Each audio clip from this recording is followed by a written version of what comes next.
I call the member for Ballina. Thank you, Madam Speaker. I rise to contribute, and of course it's the Greens public. We've brought this debate and we've brought it for one reason, and that is because of the privilege that we have, that we all have in this place, and the responsibility that is incumbent on us as representatives of our community. And I want to take this moment to acknowledge the work of my colleagues, Jenny Leong and Abigail Boyd in particular, and Kate Fairman, and also our male allies, Jamie Parker and David Shoebridge. But in particular, I want to say in this place how proud I am of the member for Newtown, because I believe that how we grow in this world is by stretching ourselves, and she is certainly not shrinking as a woman of colour to raise these issues despite the fact of the attacks and backlash. And I'm very, very proud of her, and I want that on the record. We are not immune in my party from these cultural norms, and we're not immune from sexual violence and harassment. And we've worked very hard in the last 2 years to address it. And I believe we were early adopters of a systems approach and the need to support people who are harmed. And what this really comes down to, Madam Speaker, is the tragedy and horror of seeing the people that are harmed that are blamed, the people that are harmed that are told if they just behave differently, somehow things would be okay. We do not need the Prime Minister or any minister in any parliament to talk about the alleged perpetrators and talk about it in terms of protecting them. We need our leaders to first port of call is to listen to those who have been harmed. And it reminds me, Madam Speaker, of how we address Aboriginal people when they raise the harms of intergenerational trauma. We say to them, if only you would do something different, we might be able to listen to you. Our privilege is in the way. It's how we are when people of colour raise the concerns of systemic racism and oppression and discrimination.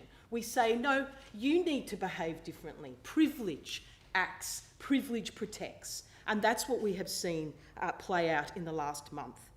We don't care if Minister Porter is going to sue someone for defamation. What we care about is the woman who took her own life and felt so disempowered and was so harmed.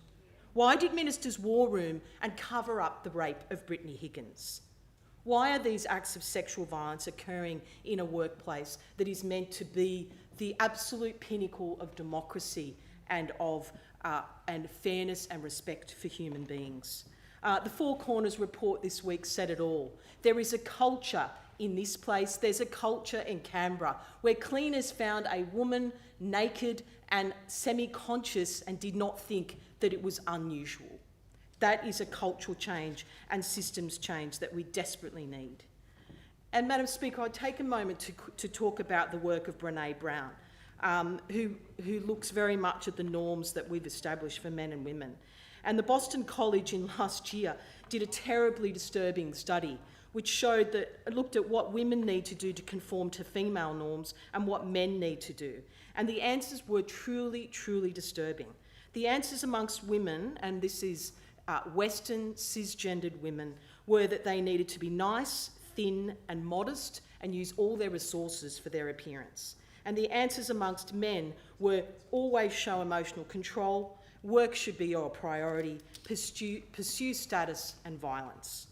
Houston, we really have a problem. Those are cultural norms. And when I think of my daughter, and I'm sure everyone here thinks of their children or their family members, when they are under the age of 10 or younger, they are just themselves. But our society starts to tell them, little girls, to be quiet, to be thin, to behave, and it tells boys not to cry, not to be themselves, and not to explore their emotional and full potential. And that, to me, is the absolute heart of this issue. So it is incumbent on all of us to do everything we can to change those cultures. But first and foremost, our privilege, we are the ones that need to check our privilege every hour of every day in our communities. We set the standard, and there is so much I could say about the systems changes. This is the start of a conversation, but I'm very, very proud of the work that we are doing on this, and I do commend the opposition and all members of this House for addressing this in the way that they are. Hear, hear. Madam Speaker. I thank the member for Ballina and